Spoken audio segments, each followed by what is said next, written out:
Hi everyone, I'm joined today by Lauren Allen, here to talk to you today about our financial wellness research and the impact that has on employee wellbeing. So AMP conducts research into financial wellness every 2 years, which looks at the levels of financial stress that exist amongst Australian employees. Now what we found this year is that at a headline level, 22% of working Australians are currently suffering from financial stress. They were citing things such as dissatisfaction with their current financial situation, as well as concerns about the current and future economic environment. So Lauren, why is financial wellbeing such an important aspect of an employee's overall wellbeing? Thanks, Stephen. Look, it's a really important topic because wellbeing is quite holistic. It involves not only physical health, mental health, social health, and also financial health. So we know that all of those factors come together to make an employee's experience and someone's overall wellbeing either positive or negative. And if we look at the statistics in Australia, so Black Dog Institute has all of this on their website. 1 in 5 Australians are going to experience within the 12-month period some form of mental illness, and anxiety is the kind of leading cause. It's the most common mental illness in Australia. So I think 1 in 3 women and 1 in 5 men will experience that as well. And as we know, financial stress is very much interlinked with mental stress, and stresses in life can create that fight or flight response. So I think being able to manage stress and cope with that is really important. And goal setting, I think you've mentioned in your report, is something that we'll touch on and is a really good coping strategy. Absolutely. Now, the way in which we measure the lost productivity from financial stress is that we know that people that are currently suffering from financial stress are more likely to spend time away from work and more time at work worrying about their money problems. And what we actually found from this year's research is that those people that were financially stressed were spending up to 10 hours a week worrying about money versus their financially secure counterparts. Now, what they were telling us is that they were tired, they were burnt out, and they were less likely to offer any sort of discretionary effort in the workplace. But on a positive side, as you mentioned, they were telling us that they're thinking more about taking action and more thinking about how they can set goals, both financially and personal goals. Yep. So do you want to perhaps elaborate on that a little bit more? Why is goal setting such an important part of someone's wellbeing?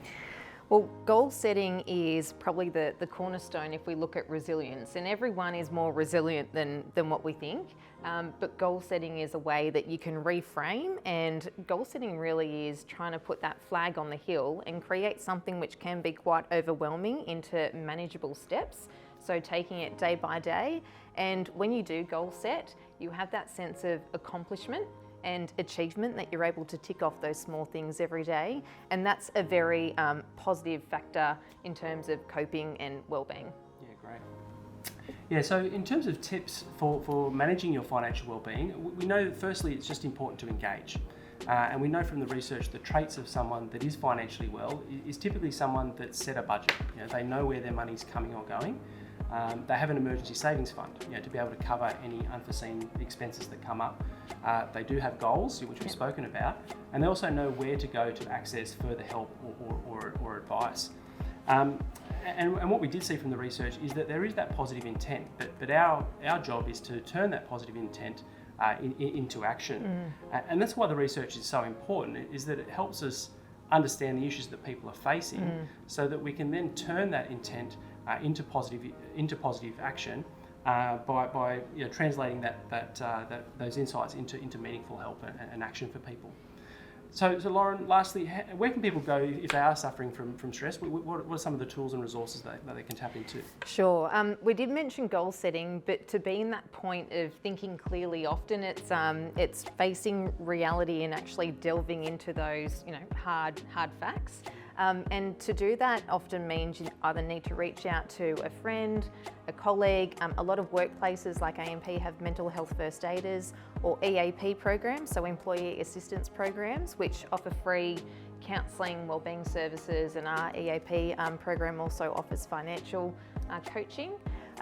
Or if you don't have that within your workplace, I would recommend seeing your GP, and they have things called a mental health plan, which provides you with subsidised sessions with external counsellors or psychologists. So I would recommend going there first.